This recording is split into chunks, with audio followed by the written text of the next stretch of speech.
All right, guys, welcome back to the Pursuit of Property podcast. This is episode 52, and we're just going to be kind of talking about networking today. Kind of a broad topic, but just kind of shooting the shit and talking about why it's important, what it has done for us in our business and our personal relationships and stuff like that. We had a networking episode back in, was it season 2? With Benny? With Benny. Yeah. And Benny, if you guys haven't listened to that one as kind of a precursor to this one, I would highly recommend going out and listening to that one. Benny, one of our mentors in this business and an absolute killer at the networking game. Yeah. So go give that a listen if you haven't already. Yeah. But what's going on, man? Honestly, dude, not a lot. Or everything at the same time. No. You know, man, what made me think about it is this week we just had a lot of really good examples of how networking has just been like a profound part of our business. And even from having guys like Jacob walk into our office and he's telling us that he got his license before he even tells his broker, you know, that's a really cool thought. And it's an example of, I think, how networking has played such a big part in our business. And there's just a lot of people who do it differently. We just kind of want to share our thoughts on it. Yeah, dude, talk about, we're going to shout out our friend, huge investor here in the Central Valley, Dean Rogers. Share your investment deal that just wrapped up with Dean. So I picked up a deal down in Bakersfield that at first I thought, it's kind of slim pickings, but the house was in really good shape. It was a mobile home, permanent foundation situation. And once I had it in contract, I'm like, this is a little tighter than I wanted it to be. And I ended up talking with Dean at a meetup. So I went to my normal group. I was like, hey, you guys, let's do this. Let's do that. Nobody sounded too excited. I said, okay, fine. So I go to Dean. And Dean and I have been joking for a while. Now, if you don't know Dean Rogers, he runs the Home Helpers Group. His company's based out of Visalia, which is a little closer to Bakersfield, but he likes to joint venture with people.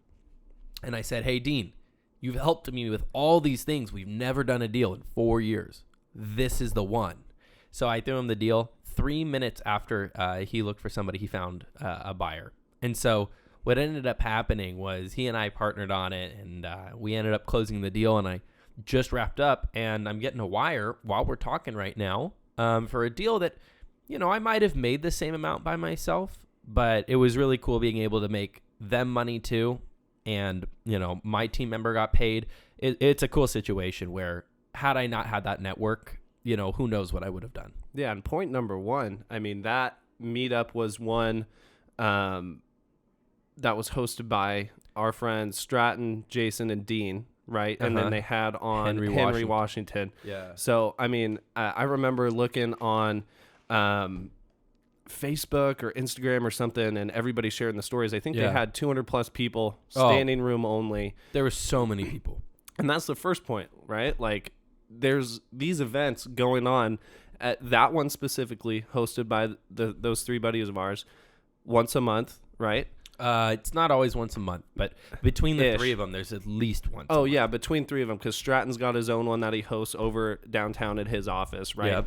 There's all these resources out there, all these groups to join, all these opportunities for you as a new investor, mediocre investors, experienced investors, right, to go to and still get value and make connections from. Yeah, the cool thing that I found from it is the amount of people that are just interested in talking. And, you know, when you're new, you've got kind of like this fire under you, and you kind of want to talk about real estate all the time, and your friends and family get bored of it. One of the cool things about going to the meetups is that there's just a lot of guys who are also obsessed with it.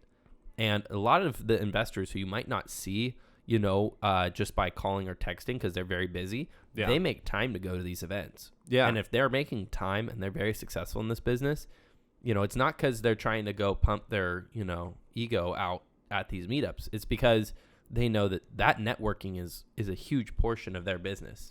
Well, and I don't know if you were ever guilty of this, but I'll share my experience, at least first getting started in the business and not really knowing anything, right? And kind of being like this brand new fish in the sea to real estate. And everybody's out here telling you, you need to go to these meetup events, go get value, this, that, and the other.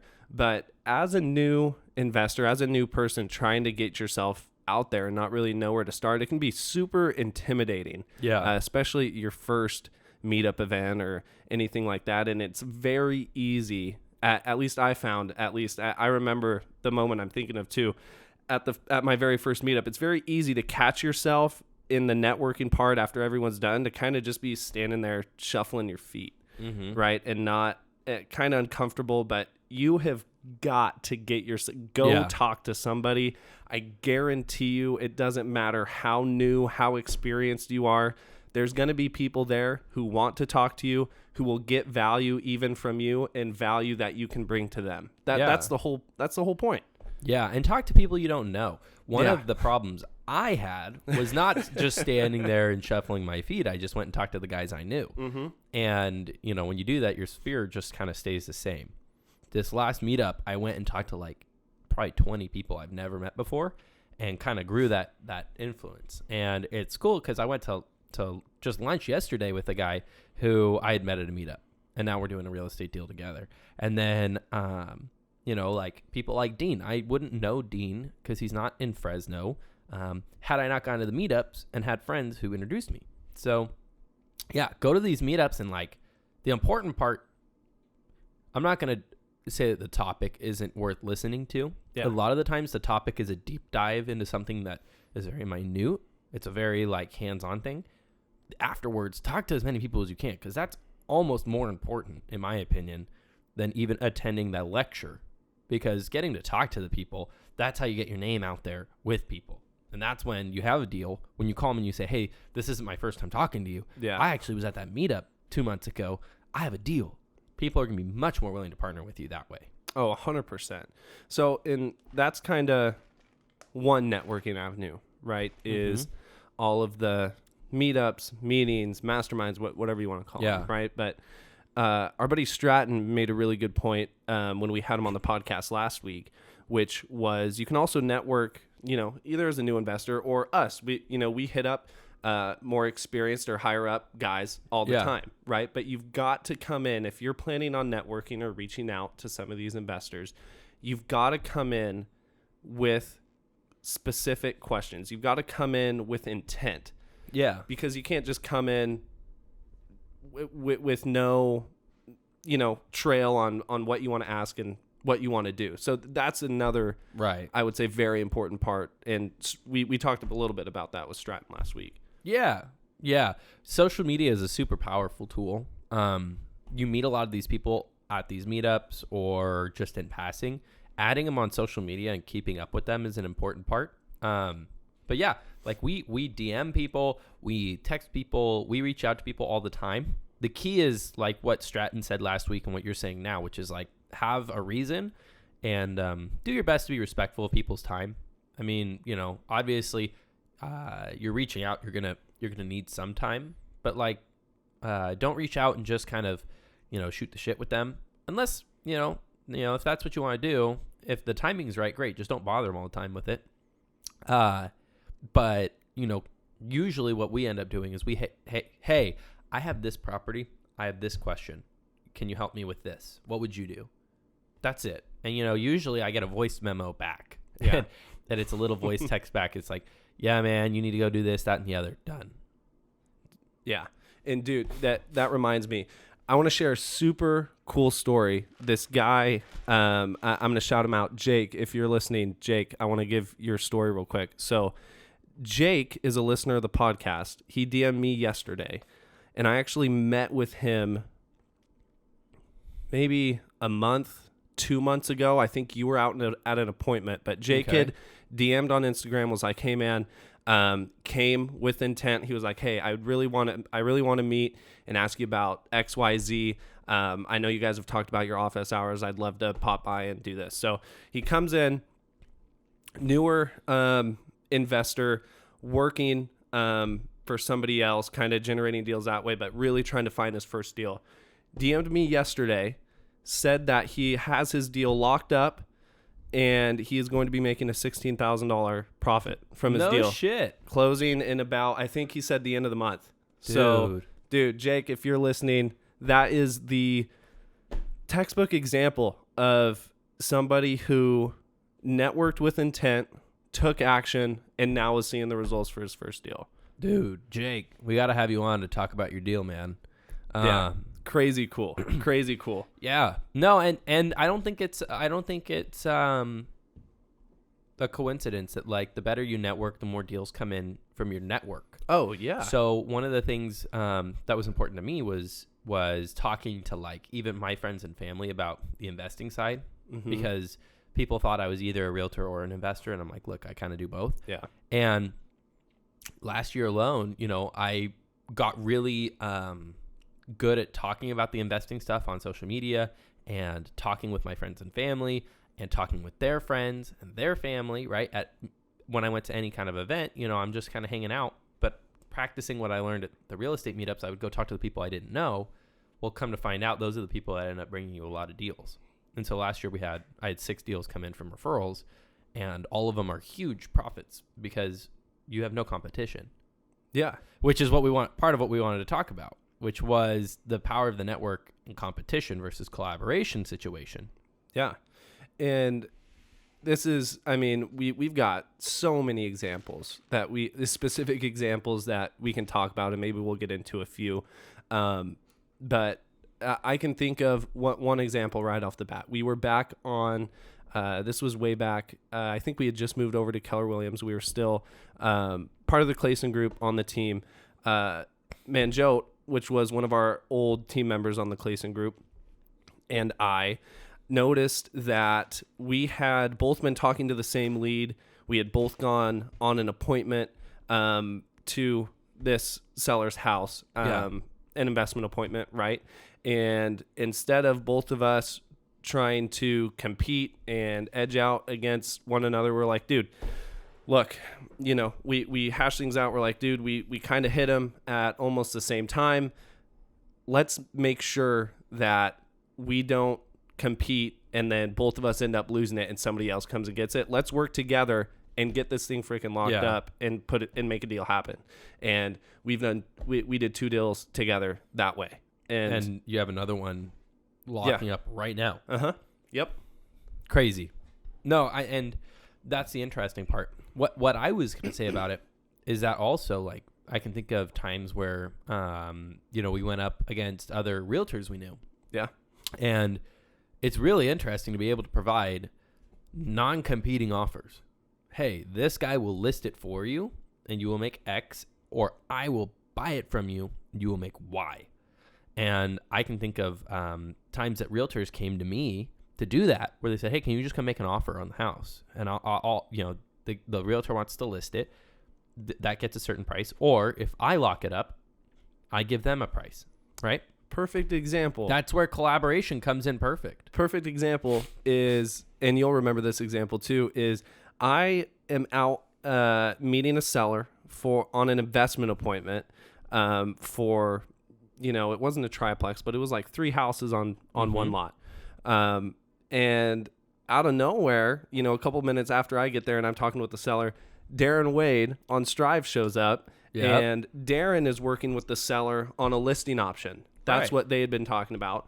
And then I was working with the seller and bringing a cash as is kind of option. Yeah. Now, the seller ended up deciding to list it and go with Darren, and they've absolutely crushed it. I think Darren let us know that they got an amazing offer. And it was like sellers a month ago or 2 months ago. Yeah. Seller was super happy. But again, a perfect example of what you were talking about, kind of the 2 different things. And Darren, obviously, we know is an awesome guy over at Strive Team, but another example of right there, working it out perfectly. The value of this networking, we sound like broken records, but the value of networking is that you remove the pressure on yourself when you know that you have all these resources that can help you. Like, it's very hard to be scared about if I'm going to be able to succeed. if you've got like 40, 50, 60 people with way more experience than you who are willing to help you because you're just out there being a nice guy and helping others. Yeah. And then like our podcast, for example, a lot of people have asked us if we've monetized the podcast. And one, I'm not sure if we're quite at the size it would be worth trying to monetize it. You know, you might make a little bit, but I think they pay per view. And we only get about 100 views per episode. And, you know, it's interesting because, yeah, we haven't monetized it, but just like what you're saying, I mean, people are making money from this podcast hand over fist. And we've had, like, I've had a deal come through from the podcast. Like, we've had joint ventures come through from the podcast. It's crazy. We've got private money lenders from the podcast. We've got Veronica and her husband Enrique from the 50th episode building a rental portfolio partly based on listening to the podcast. Like, dude, like it's shit is so awesome. It's crazy. Right. And we had no intent of trying to just make money from this. We just knew that this is a form of networking. Yeah. It's a form of reaching out to people, trying to provide as much information as we can. And then, you know, we field a lot of questions and things like that come to our DMs or, you know, via phone call or this, that, or the other. Mm-hmm. It's really interesting. But yeah, you know, the whole point of this was to say, like, when you have all these people working with you, the competition and the nervousness that you have when you go on those appointments goes way down. You know, I think there's a lot to be said about the guys that want to do it all by themselves and they want to get to the top of the mountain and say, nobody ever helped me. You know, because you do need to have a little bit of that, like, go figure it out and do it yourself. But, yeah. I mean, geez, having people behind you who know what they're doing and having people around you who, when you go to an appointment and they show up, you think to yourself, oh, well, that's perfect. Yeah. One of us is getting paid. Yeah. You know, you're not upset when your friend gets paid. No. You know, and if you do, maybe that's something to look at. But, you know, that's the interesting part about this business is that there's so many deals. Like, you should be pumped when you see it's another one of your friends going against you, because the worst that happens is one of your friends gets the deal. Yeah. And they get it. That's a great point. And it goes a little bit towards, a lot towards like the abundance mindset, right? And you were saying if that's not your first thought or that isn't your mindset when, for example, when I see Darren show up in this appointment, if my first reaction is, shit, dude, I wanted this deal, man. No, the mindset is, dude, one of us is going to get this one, and it's going to be the seller is going to win and make the final decision. And one of us is going to get paid on this deal, and it's going to be awesome. There's going to be another one right around the corner. Right. And shout out to Darren. He shot us some crumble cookies out of the blue. Like, he did. You know, and that's the cool thing. Like, we've developed such a great relationship with so many people. Yeah. That, like, hell, I guarantee that there's tons of money coming down the pipeline where I won't deserve to have made the money, but somebody's going to say, Scott, you know how to do this. Can you help? Bang. And done. Yeah. And I've already experienced it, and it's really cool to have that opportunity. Dean's an example of somebody who does that a lot. Jason's somebody who does that a lot, you know, where they're doing most of their businesses from joint venture. Yeah. And it's not to be said that you can't go find the deals yourself, but to say that, you know, the better you network with people, the more deals you can do because there's more solutions.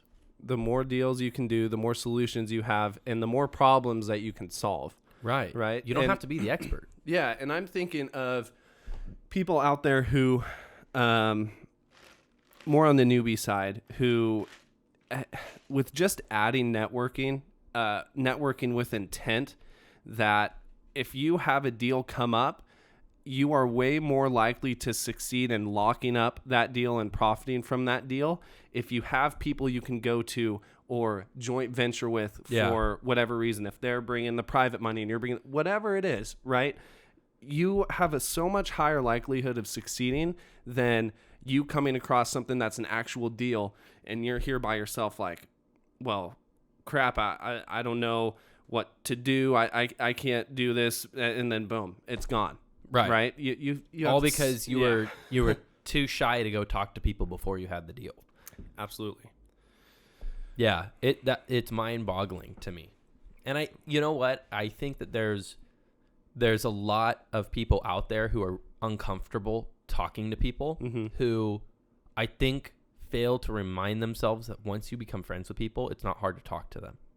And it's like, if you're at a meetup nobody went to the meetup because they don't want to talk to people. Oh. Everybody went to a meetup with the full intent of talking to people. Yeah. And, bro, there's no harm in you sending out a DM and getting left on red. Like, No. it's all ego. If you cry about, hey, this investor looked at my message and didn't respond. Everybody's trying their best to respond to everybody.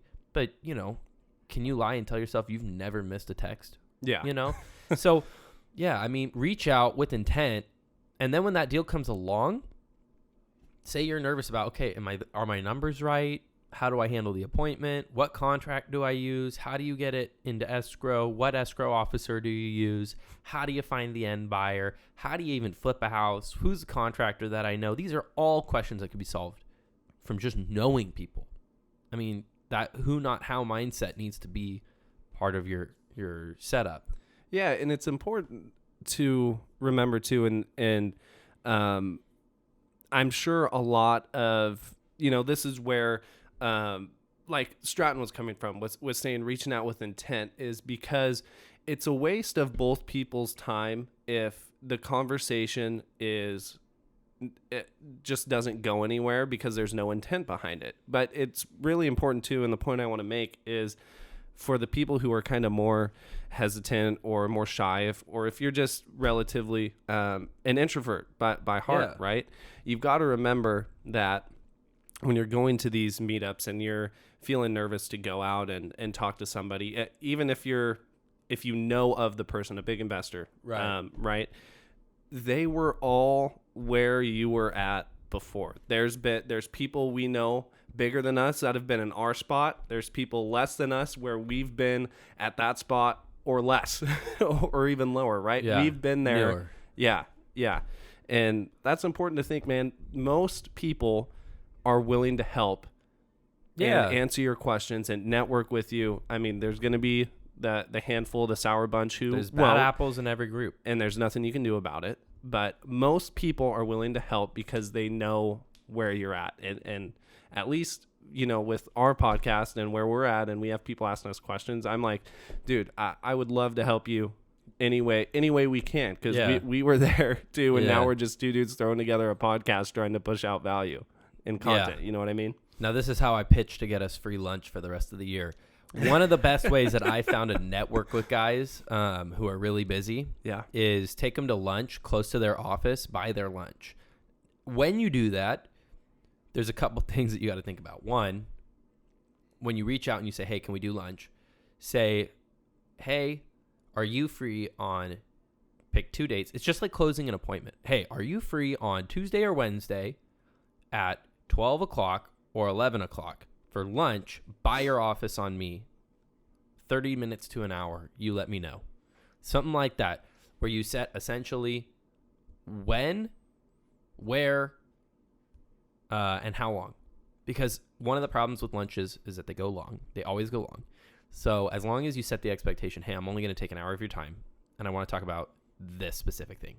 I think that's a pretty flawless way of getting somebody to network with you. If you're an introvert and you really need to find kind of more one-on-one, that's a really, like, lunches or coffees, but, making sure it fits in their schedule. That's been really, really helpful for me. I've gone to lunch with an investor every single day this week. See? And it's not like the networking ever stops, right? Just because you close a deal or just because you've closed a few deals, I mean, doesn't mean that now you're just kind of... You should actually be getting bigger, because now you're getting to the point where you might be able to help newer people. You should be, because your now you've done networking should be growing. Yeah. Well, and another thing that is important with, networking and reaching out to people too, is for people to know and understand when you network. And we've mentioned this on multiple podcasts. It's not what you know, it's who you know, right? The bigger your network grows, the more connections you have, the more deals you can potentially close, the more opportunities there are. The two go hand in hand. The more people, it's not what you know, it's who you know. And the more people you meet, I swear, it's like osmosis. Like, I've learned so much from other guys just being around them and hearing them talk to even other people. Like, I don't ever like being the fly on the wall. Like I sometimes over talk, so I have to sometimes kind of like tone it back. And when you just sit there and hear two investors who you admire talking, what are they talking about? Usually they're talking about deals, and you get very, very specific information. Like, oh my gosh, when there's this specific issue, this is what they did to fix it, right? That's been really interesting. And I think the who you know plays a big part in what you know too. Yeah. And something that just clicked on a light bulb for me too that I think is important is it's also important to keep in mind and intent and network with the right people. Oh my gosh, please. Because there is the wrong group of people you can network with and the right group of people. So when you said, oh, please, what was the first thing that came to your mind about that? If you network with the guys that say, keep your stuff to yourself, don't share any of this information, keep this really tight knit, we don't want other people to know, that's not the right mindset. Like, even if they had good information, the fact that you're getting taught in the set of like scarcity mindset where like, if you share this information, you're not going to be able to make money. I promise you're not going to succeed. You want to put yourself around guys that are doing deals and who are open about what they're doing, because they know that there's enough deals out there that it will always be a good time. Until the market shifts, there's going to be deals in this specific strategy. And when the market shifts, there's going to be deals in a different strategy. Yeah. And it's great. What were you thinking about? It was great. That was one thing. And there was another thing I thought about, which was it's great to network with people who are in the same spot as you, right? I mean, it's good to network with, if you're a new investor, other new investors also looking to get started, this, that, and the other, right? But I think, just as important, if not even more important, is what you said, networking with people who are doing what you want to do, who are doing more than you, who are doing what you see yourself wanting to do in the deal flow that they're doing, networking with those people, because you're not going to get to that place unless you're absorbing the information from the people who are there and, doing what they did to get to that spot, right? If you're networking with, people who aren't doing what you're wanting to do, how does that help you in your goals and help you advance to what you want to do? I mean, it seems like common sense, but network with the people who are doing what you want to do. Right. No, that seems completely fair. Yeah. It's very interesting how networking is played in, because it kind of seems like salespeople just like go out and drink and that kind of stuff.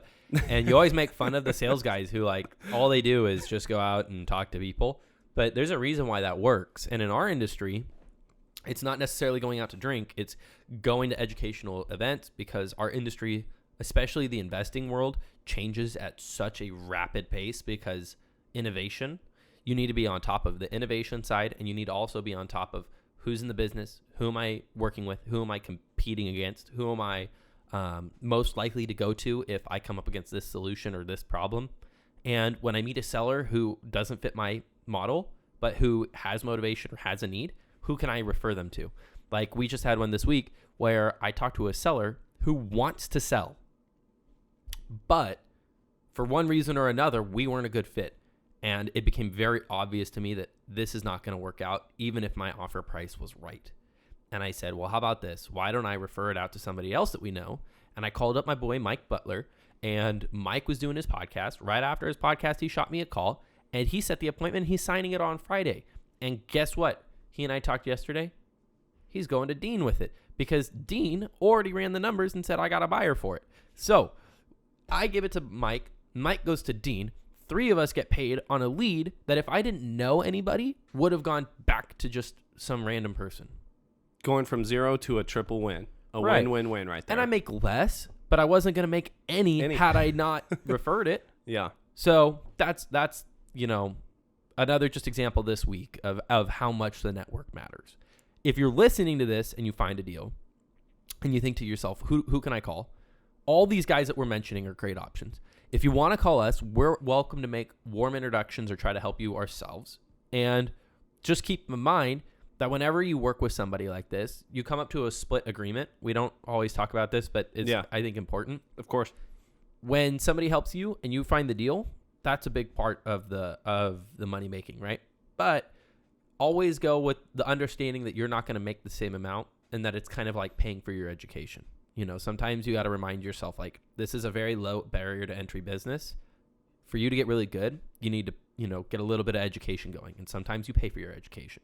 So yeah, you might take a cut on your profit, like what I am on this deal, but just keep in mind, you're going to learn how it all works. Next time, you're going to be able to do it more by yourself. Yeah. And maybe you do your second deal by yourself. Yeah.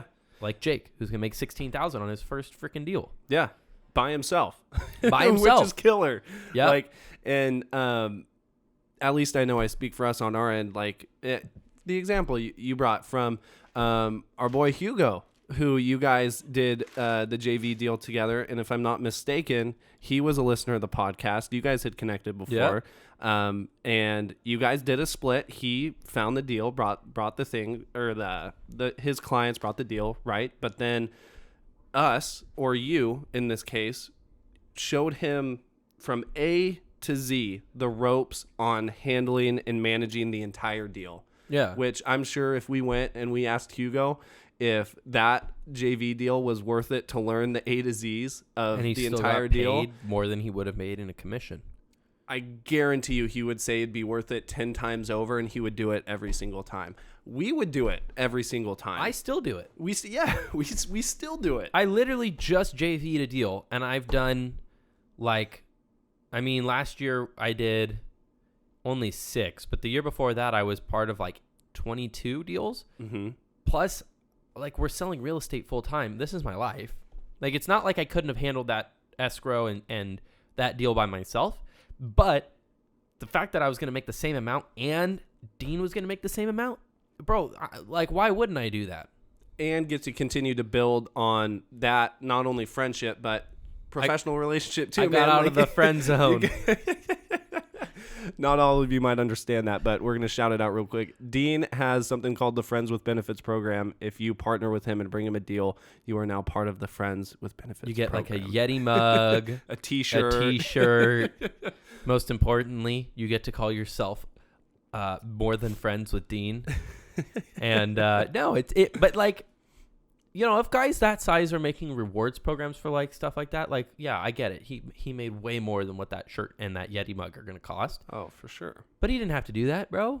And he knows that a lot of his stuff comes from just being a nice guy, mm-hmm. knowing what he's doing, and being willing to help literally anybody who comes to the table. And growing his network and meeting all of these people who are then referring their friends or their other investors who need help back to Dean. And it's this spider web, dude, that continues to grow when you're a genuine guy like that and do it intently.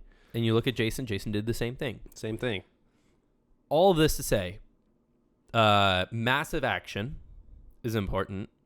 And part of your massive action should be taking time out of your week to go talk to other people that are doing what you want to do with intent and well thought out questions, and do it every week for the rest of your life.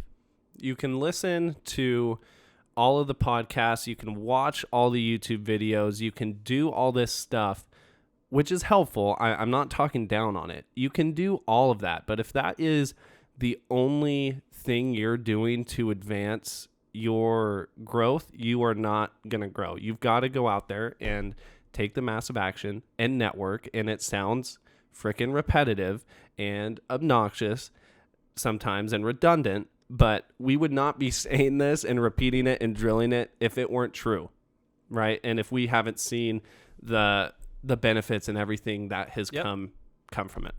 Yeah. Well, that's our podcast for the week, guys. We have been doing this every single week from, I think, episode 30 now. Yeah. So we're 22 weeks in. We are continuing to talk about stuff that we find extremely important and valuable. We do want to have more guests on. We've been finding that sometimes when it's just the two of us, we feel like a broken record like today. We're talking about something that's so important. If you are somebody in the business or somebody wanting to get into the business, feel free to shoot us messages with maybe some ideas of things that you want to hear about. And if you've done recent deals or anything like that, we'd love to have you on, talk about the deal, talk about how you found it, what you did, anything like that, and go from there.